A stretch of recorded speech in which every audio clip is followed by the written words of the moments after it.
සුබම සුබ දවසක් කියලා ඔයාලා අද මම පිළිගන්නවා මගේ නාලිකාවට. අද ගෙන වීඩියෝ එක තමයි ගොඩක් වැදගත් වෙනවා මේක ඔයාලට. මේක ගොඩක් වැදගත් වෙන්නේ මේ වකුගඩු රෝගීන්ට සහ ආබාධිත පුද්ගලයින්ට තමයි මේ වීඩියෝ ගොඩක් වැදගත් වෙන්නේ. දැන් රජයෙන් නවතම තීරණයක් අරගෙන තියෙනවා වකුගඩු රෝගීන්ට සහ ආබාධිත පුද්ගලයින්ට දෙන දීමනා අස්සසුම හරහාම ලබා දෙන්න. ඒකෙන් යාලා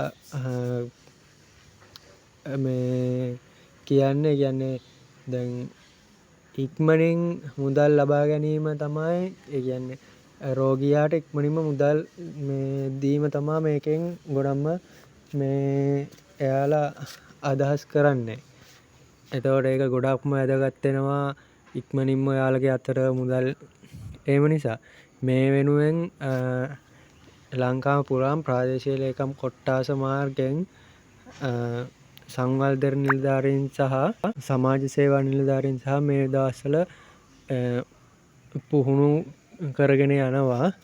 ඒකෙන් කඩිනමින්ම ඔයාලට ඔයාලගේ මුදල් අතට ගැනීමේ හැකියාව තියෙනවා. මේ නිසා ඒකෙන් ඔයාලට ගොඩක් වැදගත් වෙනවා. මේ ක්‍රමවේදය ගොඩක්ම හොඳ ක්‍රමවේදයක්. දැන් සියලුම දේවල් සිස්ටම් ගත කරගෙන යන ගමන් තියෙන මේ දවස්වල. ඒ නිසා ළඟදිම මේ ක්‍රමය එයි කියලා අපි බලාපොරොත්තු වෙනවා. මේක ගොඩක්ම ඉතින් හොඳ ක්‍රියාවලියක්. මේ වගේ එනවා නම් සියලුම පද්ධති ගොඩක්ම හොඳයි කියලා හිතෙනවා. මේ වීඩියෝ එක කොහොමද කියලා හොඳයිද නරකයිද කියලා කියාගෙන යන්න. මගේ නාලිකාව සබ්ස්ක්‍රයිබ් කරගෙන යන්න.